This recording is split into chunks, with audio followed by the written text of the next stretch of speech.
இந்த வீடியோவில் வரலாற்றிலேயே தீர்க்கப்படாத மிகப்பெரிய மர்மங்களில் ஒன்றான ஓக் ஐலண்ட் பற்றி பார்க்கப் போகிறோம். கனடாவின் நோவா ஸ்கோஷியா கடற்கரைக்கு அருகில் அமைந்துள்ள இந்த சிறிய தீவு 200 ஆண்டுகளுக்கும் மேலாக பொக்கிஷ வேட்டையாளர்கள், வரலாற்றாசிரியர்கள், பொறியாளர்கள் மற்றும் சதிகோட்பாட்டாளர்களை கவர்ந்து வருகிறது. இந்த தீவு சிறப்பாக இருப்பதற்கு காரணம் மறைந்த பொக்கிஷம் மட்டுமல்ல, அங்கு காணப்படும் விசித்திரமான வலைகள், சின்னங்கள், உயிரிழப்புகள் மற்றும் பதிலில்லாத கேள்விகளே இதனை உலகின் மிக மர்மமான இடமாக மாற்றியுள்ளன. இந்த கதை 1705இல் தொடங்குகிறது. டேனியல் என்ற இளைஞர் ஒரு பழைய ஓக் மரத்தின் அருகில் வட்ட வடிவ குழிவை கண்டுபிடித்தார். அந்த மரத்தில் ஒரு தூக்கு கயிறு அமைப்பு இருந்தது. இது கனமான பொருள் ஏதோ நிலத்திற்குள் இறக்கப்பட்டிருக்கலாம் என்பதை காட்டியது. ஆர்வமடைந்த டேனியல் மற்றும் அவரது நண்பர்கள் தோண்டத் தொடங்கினர். ஆரம்பத்தில் மண்ணைத் தவிர எதுவும் கிடைக்கவில்லை. ஆனால் தோண்ட தோண்ட திட்டமிட்டு அமைக்கப்பட்ட கல்லடுக்குகள் இடைவெளிகளுடன் காணப்பட்டன. இது இயற்கையான குழி அல்ல என்பதை காட்டியது.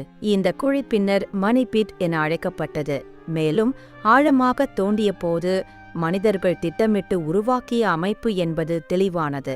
நிலத்தின் மேற்பரப்பிலிருந்து 90 அடி ஆழத்தில் விசித்திர சின்னங்கள் பொறிக்கப்பட்ட ஒரு கல் பலகை கண்டுபிடிக்கப்பட்டது. பின்னர் சிலர் அந்த எழுத்துகளின் பொருள் இன்னும் 40 அடி கீழே 2 மில்லியன் பவுண்டுகள் புதைக்கப்பட்டுள்ளன என்று கூறினர். ஆனால் அந்த கல் பலகை காணாமல் போனதால் அதன் உண்மையான அர்த்தம் இன்று வரை உறுதி செய்யப்படவில்லை. தோண்டுதல் தொடர்ந்தபோது எதிர்பாராத ஒன்று நடந்தது. கடல் தொலைவில் இருந்தாலும் குழி திடீரென கடல் நீரால் நிரம்பியது. இதனால் பூமிக்கடியில் அமைக்கப்பட்ட ஒரு சிக்கலான நீர் புகும் சுரங்க அமைப்பு கண்டுபிடிக்கப்பட்டது. யாராவது மேலும் தோண்ட முயன்றால் அந்த குழி உடைந்து நீரால் நிரம்பும் வகையில் இந்த அமைப்பு வடிவமைக்கப்பட்டிருந்தது. இதனை உருவாக்கியவர்கள் சாதாரண கடற்கொள்ளையர்கள் அல்ல. அவர்கள் மிக உயர்ந்த பொறியியல் அறிவும் வளங்களும் கொண்டவர்கள் என்பதில் சந்தேகம் எழுந்தது. பல ஆண்டுகளாக பல குழுக்கள் ஓக் ஐலண்டின் மர்மத்தை தீர்க்க முயன்றன. 19ஆம் நூற்றாண்டில் பல பொக்கிஷ நிறுவனங்கள் தோண்டுதல், துளையிடுதல் மற்றும் வெடிப்பு முயற்சிகளை மேற்கொண்டன. ஆனால் ஒவ்வொரு முறையும் வெள்ளம், நிலச்சரிவு அல்லது தொழில்நுட்ப கோளாறுகள் அவர்களை தோற்கடித்தன.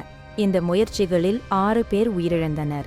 இதனால் 7வது உயிரிழப்பு ஏற்பட்ட பிறகே பொக்கிஷம் வெளிவரும் என்ற பயங்கர நம்பிக்கை உருவானது. இந்த சாபக்கதைகள் இன்றும் தேடுபவர்களை துரத்துகின்றன. காலப்போக்கில் ஓக் ஐலண்டில் மறைந்திருப்பது என்ன என்பதற்கான ஊகங்கள் அதிகரித்தன. சிலர் இது கேப்டன் கிட் போன்ற கடற்கொள்ளையர்களின் பொக்கிஷம் என நம்புகின்றனர். மற்றவர்கள் இது ஸ்பெயின் தங்கம், பிரான்ஸ் அரச குடும்பத்தின் செல்வம் அல்லது மரி ஆண்டோயினெட்டின் நகைகள் என கூறுகின்றனர். மேலும் தீவிரமான கோட்பாடுகள் இது நைட்ஸ் டெம்ப்ளார் அல்லது ஃப்ரீமேஷன்கள் போன்ற இரகசிய அமைப்புகளுடன் தொடர்புடையது என்றும் புனித கோப்பை அல்லது உடன்படிக்கை பெட்டி போன்ற மத பொருட்கள் மறைக்கப்பட்டுள்ளன என்றும் கூறுகின்றன. 20ஆம் நூற்றாண்டில் நவீன தொழில்நுட்பம் ஓக் ஐலண்டில் பயன்படுத்தப்பட்டது. ஆழ்துளை ஆய்வுகளில் பழைய மரம், உலோக துண்டுகள் மற்றும் எழுத்து துணுக்குகள் கண்டுபிடிக்கப்பட்டன. கனடாவுக்கு சொந்தமில்லாத தேங்காய் நார் கூட கண்டறியப்பட்டது. இந்த தேங்காய் நார் நீர்ப்புகும் சுரங்கங்களில் வெடிக்கட்டியாக பயன்படுத்தப்பட்டதாக நம்பப்படுகிறது. இது இந்த அமைப்பு மிக திட்டமிட்டு உருவாக்கப்பட்டதை காட்டுகிறது. சமீப ஆண்டுகளில் திக்கஸ் ஆஃப் ஓக் ஐலண்ட் என்ற தொலைக்காட்சி நிகழ்ச்சி மூலம் இந்த மர்மம் உலகம் முழுவதும் பிரபலமானது. மேம்பட்ட ஸ்கேனிங் மற்றும் துளை தொழில்நுட்பம் பயன்படுத்தப்பட்டாலும் உறுதியான பொக்கிஷம் இதுவரை கிடைக்கவில்லை. இன்றும் ஓக் ஐலண்ட் வரலாறு, புராணம் மற்றும் மனித ஆசை ஒன்றிணையும் இடமாக உள்ளது. அங்கு தங்கமும் நகைகளும் இல்லையெனினும் உண்மையான பொக்கிஷம் அந்த மர்மமே ஆக இருக்கலாம். மனித ஆர்வத்தை சவால் செய்யும் இந்த புதிர் இன்னும் தீர்க்கப்படாமல் உள்ளது.